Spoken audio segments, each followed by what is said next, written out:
Class 7 का math chapter 3 NCERT book आंकड़ों का प्रबंध का एक्सरसाइज 3.3। तो जो भी है स्टूडेंट एक्सरसाइज 3.1 नहीं देखें और 3.2 नहीं देखें तो प्लेलिस्ट में जाइएगा, आपको प्लेलिस्ट का लिंक डिस्क्रिप्शन में मिल जाएगा। और फेसबुक पर, इंस्टाग्राम पर देख रहे हैं तो वहाँ भी फेसबुक पर भी प्लेलिस्ट बना हुआ है, तो वहाँ पर भी आपको प्लेलिस्ट, वीडियो में जाइएगा तो प्लेलिस्ट आपको दिख जाएगा, तो वहाँ से भी आप प्लेलिस्ट में से सारे वीडियो को देख सकते हैं। तो चलिए क्लास को स्टार्ट करते हैं। प्रश्नावली 3.3 का देखिए, पहला जो प्रश्न है कि निम्नलिखित में से प्रत्येक प्रश्न को उत्तर दीजिए। देने के लिए आकृति 3.3 में दिए गए दंडालेख का प्रयोग कीजिए। तो देखिए, जो पहला प्रश्न है कि कौन सा पालतू पशु सबसे अधिक प्रिय है, तो इस दंडालेख में देखेंगे सबसे ज़्यादा कौन सा वाला गया है। तो देखिए, तो सबसे ज़्यादा गया है बिल्ली वाला, क्योंकि बिल्ली वाला में 10 लाइन को टच कर रहा है। कितना लाइन को टच कर रहा है? 10 लाइन को टच कर रहा है, तो 10वां लाइन क्या है? तो बिल्ली। तो जो पहला का आंसर हो जाएगा वो क्या हो जाएगा? बिल्ली। दूसरा प्रश्न है कि कितने विद्यार्थी पालतू पशु कुत्ता को पोसते हैं। तो देखिए, कुत्ता का में है तो यहाँ पे है कुत्ता, तो कुत्ता क्या हुआ है? तो कुत्ता 8 हुआ है, तो दूसरा का आंसर क्या हो जाएगा? 8। ठीक है, चलिए नेक्स्ट प्रश्न है, और वीडियो में शुरू से लास्ट तक बने रहिएगा। चलिए नेक्स्ट प्रश्न, प्रश्न नंबर 2 कि निम्नलिखित दंडालेख को पढ़िए जो एक पुस्तक का भंडार द्वारा 5 क्रमागत वर्षों के बीच बेची गई पुस्तक की संख्या को दर्शाया गया है और आगे जाने वाले प्रश्न का उत्तर दें। आगे जाने वाले प्रश्न को क्या करना है? उत्तर देना है। तो देखिए, जो पहला प्रश्न है कि वर्ष 1989, 1990 और 1992 में प्रत्येक में लगभग कितने वस्तु मतलब पुस्तकें बेची गई है। अब देखिए, यहाँ पे लिखा हुआ कि एक इकाई बराबर कितना पुस्तक? 100 पुस्तक। एक इकाई बराबर 100 पुस्तक है, तो 1889 है।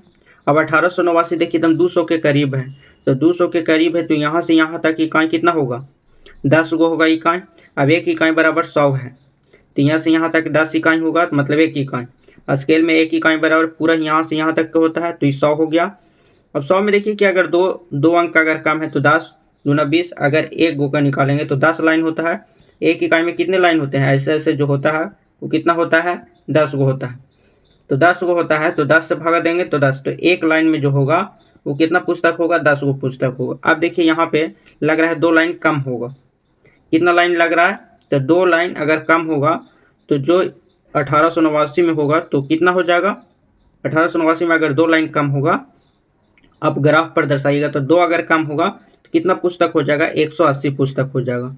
ठीक है, अब लिखा हुआ है कि 1990, तो 1990 ये वाला है, तो 1990 वाला कहाँ तक गया है? देखिए 500 वाला में तक गया है। अब 500 वाला में गया है, तो इस तरह से आपको मैच करके देखना पड़ेगा ग्राफ पेपर में, ग्राफ कॉपी में।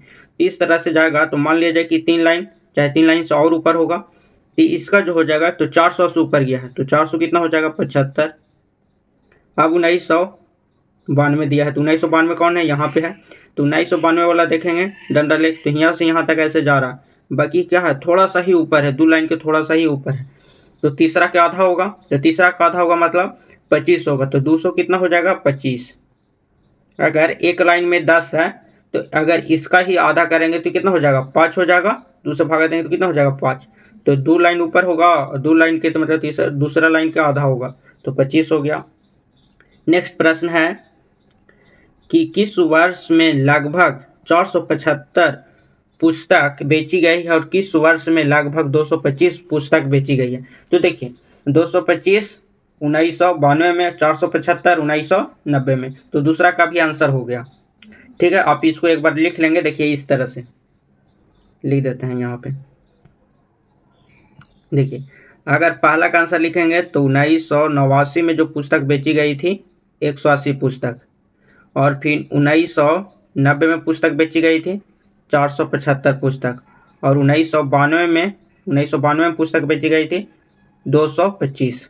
अब इसी का जो पहला है इसी का ही का हो जाएगा, दूसरा भी हो जाएगा। तीसरा जो प्रश्न है कि किन वर्ष में 250 वस्तु मतलब पुस्तक बेची गई है? 250 से कम, तो 250 से, तो 250 से देखिए 250 से 2 गो वर्ष है, वो में कौन कौन सा? तो जो तीसरा का आंसर होगा, तीसरा का जो आंसर होगा ये होगा कि 1800 नहीं, कितना? 1989 और 1992। वो कितना हो जाएगा, 250 से कम हो जाएगा कि 180 है, 225 है। चौथा प्रश्न है कि क्या आप स्पष्ट कर सकते हैं कि 1889 में बेची गई पुस्तक का आकलन किस प्रकार करेंगे। तो किस प्रकार करेंगे, यहाँ पे इसमें 10 डॉट लाइन बनाएंगे, 10 गो में ही जो लाइन बनता है उसको लाइन में अब स्पष्ट कर देंगे। अगर एक स्केल में मतलब एक इकाई बराबर 10 पुस्तक है तो उस तरह से भागा दिए थे कैसे, 100 में 10 है, 10 लाइन होता है तो एक लाइन में कितना हो जाएगा, 10 गो वस्तु। तो उसी तरह से यहाँ दिखा देंगे। तो आपको ये वाला हल करना है, ठीक है। चलिए नेक्स्ट प्रश्न, और वीडियो पसंद आ रहा है तो लाइक करिएगा, शेयर करिएगा। चलिए नेक्स्ट प्रश्न पर आते हैं। देखिए प्रश्न नंबर 3, 6 विभिन्न कक्षाओं के लिए विद्यार्थियों की संख्या नीचे दी गई है। इन आंकड़ों में डांडालेख रूप से डांडालेख द्वारा निरूपित कीजिए। कक्षा है 5वीं, 6ठी, 7वीं, 8वीं, 9वीं और 10वीं, जिसमें विद्यार्थियों की संख्या 135, 120, 95, 100, 90 और 80 है। तो देखिए पहला जो प्रश्न है कि आप किस प्रकार स्केल चुनेंगे। अब देखिए इसमें आपको कॉमन दिख रहा होगा कि 120, 5 और 0 का है, मतलब 5 के कॉम्बिनेशन में है। तो अगर हम एक स्केल बराबर मतलब एक इकाई बराबर अगर 5 लेंगे तो ज़्यादा लंबा होगा, डांडालेख का हो जाएगा ज़्यादा लंबा हो जाएगा, क्योंकि 135 से जाना है तो 15 को लाइन बढ़ना पड़ेगा। तो हम इसको बढ़ा के लेंगे, क्या करेंगे, इसको बढ़ा के अगर हम 25 ले लेते हैं, 25 ले लेंगे तो 25 चौका 100, 25 या 75, इस तरह से 25 8 120 हो जाएगा। इस तरह से आपको हो जाएगा। तो स्केल एक इकाई बराबर कितना लेंगे, 25 लेंगे, एक इकाई बराबर 25 लेंगे। बी प्रश्न है कि निम्नलिखित प्रश्नों को उत्तर दीजिए। किस कक्षा में विद्यार्थियों की संख्या सर्वाधिक है। तो किस कक्षा में सबसे अधिक है, तो 5वीं कक्षा में सबसे अधिक है, 5वीं कक्षा में सबसे अधिक है, तो 5वां हो जाएगा इसका आंसर। और पूछ रहा है कि किस कक्षा में न्यूनतम है, तो सबसे कम किस में है, तो 10वां में है, तो सबसे कम कितना हो जाएगा, 10वां में। और देखिए दूसरा प्रश्न है कि कक्षा 6 के विद्यार्थियों की संख्या कक्षा 8 के विद्यार्थियों संख्या का अनुपात ज्ञात करना। तो अनुपात बराबर देखिए, तो अनुपात बराबर क्या हो जाएगा, बट्टा में हो जाएगा। तो कक्षा 6 तो 6 में कितना है, 120 विद्यार्थी हैं, बट्टा लगाएंगे। 8 कक्षा तो 8वीं कक्षा में कितना है, 100 गो है, तो 100 बट्टा हो जाएगा, 1 0 से 1 0, 2 से काटेंगे तो 6 दूना 12, 5 दूना के 10, तो कितना हो जाएगा 6.5, 6 अनुपात कितना हो जाएगा, 5 हो जाएगा, 6 अनुपात 5 के में हो जाएगा। तो आंसर तो हो गया। अब इसको डांडालेख में हमको दर्शाना है, तो कैसे दर्शाएं, तो देखिए हमको दर्शाना है 135 125, तो इस तरह से आपको डांडालेख बनाना होगा। तो यहाँ पे लिखेंगे इधर विद्यार्थियों की संख्या, इधर कक्षा लिखेंगे। तो यहाँ से चलेंगे एक कक्षा मतलब 5वां से चला है तो 5वां हो गया, 6ठा हो गया, जैसे यहाँ 5th लिख देते हैं, यहाँ पे 6 लिख देते हैं, यहाँ पे 7th, यहाँ पे 8 और यहाँ पे 9 और यहाँ पे 10th क्लास लिख देते हैं, ठीक है। अब देखिए 5th क्लास में था कि 135 गो हैं, अब एक स्केल बराबर कितना लिए थे, 25। तो यहाँ से 25, 25 दूना 50, 25 तिहाई 75, 25 चौका 100, 25 पचे 125, 25 छक्का 150, 150 तक ही जाएंगे, काई कि 135 तक तो ही लास्ट है, सबसे बड़ा 135 है। अब देखिए 5th क्लास में 135 है, तो मान लिया जाए कि डांडालेख ऐसे बना होगा, मतलब 135 के मतलब 150 के नीचे बना होगा। आप ग्राफ में बनाइएगा तो आप गिन के बना सकते हैं, ठीक है। कहा कि अगर मान लिया जाए कि एक इकाई बराबर मतलब 10 लाइन बराबर कितना लिए हैं, 25 लिए हैं, तो एक लाइन के लिए लेंगे तो कितना हो जाएगा 10/25 मतलब 10 से 2.5 कितना हो जाएगा 2.5 लेंगे, ठीक है। 6 क्लास में कितने थे, तो देखेंगे 6 क्लास में कितना था, 120 को था, तो 6 क्लास में 120 को जाएंगे, तो 120 तो 125 है, तो 120 उसके नीचे होगा, तो 100 नीचे होगा तो उससे थोड़ा सा ही नीचे ऐसे बना देंगे। अब 7 क्लास में कितना था, तो देखिए 7 क्लास में 95 था और 8वां में 100 है, क्या है 8वां में 100 है, 7वां में 95 है, तो 100 के नीचे होगा 95। तो इस तरह से आपको डांडालेख बनाना पड़ेगा। और 8वां में 100 है तो पूरा 100 के सामने वाला आ जाएगा, तो पूरा कितना हो जाएगा 100 हो जाएगा। अब यहाँ पे 9th क्लास में 90 गो था, तो 90 गो तो इसके नीचे हो जाएगा, तो इसके नीचे में छोटा बनाएंगे। और 10वां में इसका 80 था, तो इससे और छोटा बन जाएगा, तो हो गया 80। तो इस तरह से आपको डांडालेख बनाना पड़ेगा, ठीक है। किसी प्रकार से दिक्कत होगा तो कमेंट करके जरूर बताइएगा। इसी तरह से चैनल को सब्सक्राइब करके रखिएगा, और चैनल इस वीडियो पर आपको मिलता रहेगा वीडियो क्लास 7th का NCERT न्यू सिलेबस के अनुसार। चलिए नेक्स्ट प्रश्न देखते हैं। प्रश्न नंबर देखिए 4 है प्रश्न कि एक विद्यार्थी के प्रथम सत्र और द्वितीय सत्र का प्रदर्शन दिया हुआ है। उपयुक्त स्केल चुनें और एक द्वारा डंडा लेख खींचिए और दिए गए प्रश्नों का उत्तर दीजिए। अब देखिए हमको दिया हुआ प्रश्नों को तो हमको उत्तर नए से मिल जाएगा, यही प्रश्न है। तो देखिए पहले उत्तर दे लेते हैं।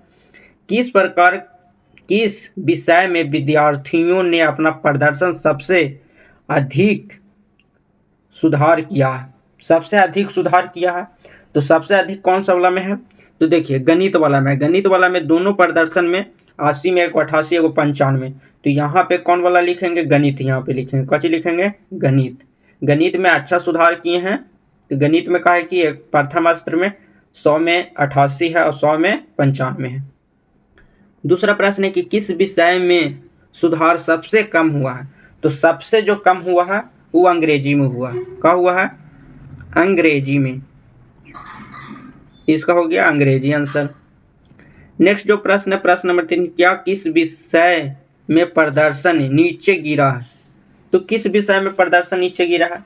तो देखिए गिरा तो है प्रदर्शन, तो प्रदर्शन गिरा है कच्ची में? अंग्रेजी में सबसे नीचे। कहा कि पहला में 67 है, दूसरा में 70 है। इसको में भी हिंदी में भी है, तो हिंदी में कितना है? इतना है और इतना है।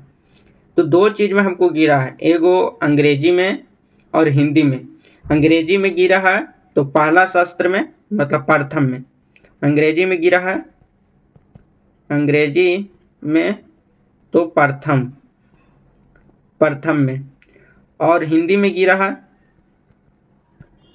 हिंदी में तो द्वितीय में,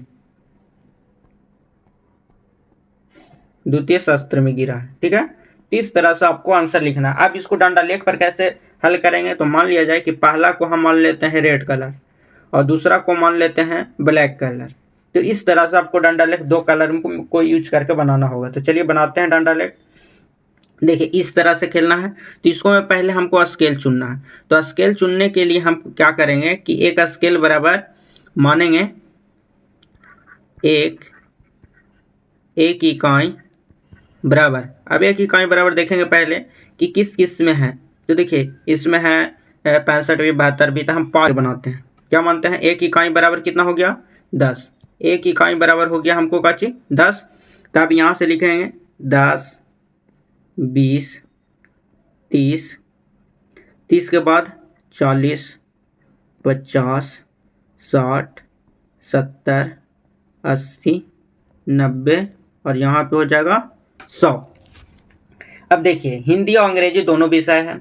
तो दोनों विषय है तो हमको क्या करना है कि पहले 67 और 70 अंग्रेजी में। तो अंग्रेजी में हमको पहले 67 और 70। तो 67 होगा इसको ऊपर में, तो पहले ब्लैक वाला से बनाएंगे। तो 67 हो गया प्रथम वाला। अब द्वितीय वाला रेड कलर से बनाएंगे, वो हो गया 70। तो 70 हो गया, ऊपर में ही जाएगा, एकदम सेम आ जाएगा इसके नीचे। तो ऐसे बनेगा। तो ये हो गया 70 की इक्वल। आपको ग्राफ कॉपी में अच्छा से बनेगा, आप ग्राफ कॉपी में अच्छा से बना सकते हैं। चलिए ये हो गया अंग्रेजी विषय का। कौची का हो गया? अंग्रेजी का। तो यहाँ पे लिखेंगे अंग्रेजी। अंग्रेजी का हो गया। नेक्स्ट जो बनाएंगे, नेक्स्ट है हिंदी का। कौची है? हिंदी का। हिंदी में 72 और कितना है? 65 है। तो 72 और 65, तो 72 70 के ऊपर ही जाएगा थोड़ा सा। तो 70 के ऊपर जाएगा तो पहले बनाएंगे ब्लैक से। तो 72 हो गया, ज़्यादा से ऊपर गया है। अब बनाएंगे रेड से 65। तो 60 के ऊपर जाएगा, तो 60 यहाँ पे है तो 65 यहाँ पे होगा, थोड़ा सा ही ऊपर जाएगा। इस तरह से ये हो गया हिंदी। हिंदी के बाद कौन सा विषय है? गणित। गणित में है 88 95। तो 88 95 लेंगे तो 88 हो जाएगा, 80 के ऊपर तो 90। तो पहले ब्लैक से तो 88 हो जाएगा, 90 के एकदम जस्ट। तो 90 यहाँ पे आएगा, तो यहाँ से ऐसे हो जाएगा। तो ये हो गया 88। 88 हो गया। अब रेड कलर से बनाएंगे 95। तो 95 थोड़ा सा ऊपर जाएगा इसको, तो यहाँ से हो जाएगा 95। ये हो गया कच्ची गणित। क्या हो गया? गणित। तो इस तरह से आपको बनाना है। ठीक है, तो चलिए अब बच गया 2 और विषय। अब 2 और बच गया है, कौन कौन? विज्ञान और सामाजिक विज्ञान। तो सामाजिक विज्ञान और विज्ञान, तो उसको भी बनाएंगे 81 और 85। तो 81 और 85, तो 81 ज़रा सही ऊपर जाएगा। तो पहले ब्लैक से बनाएंगे, ये हो गया 81 और 85, 85 थोड़ा सा ही ऊपर जाएगा, तो ये हो गया 85। तो इसको बनाएंगे रेड कलर से, तो यहाँ से हो गया रेड कलर, तो ये हो गया 85। ये हो गया विज्ञान,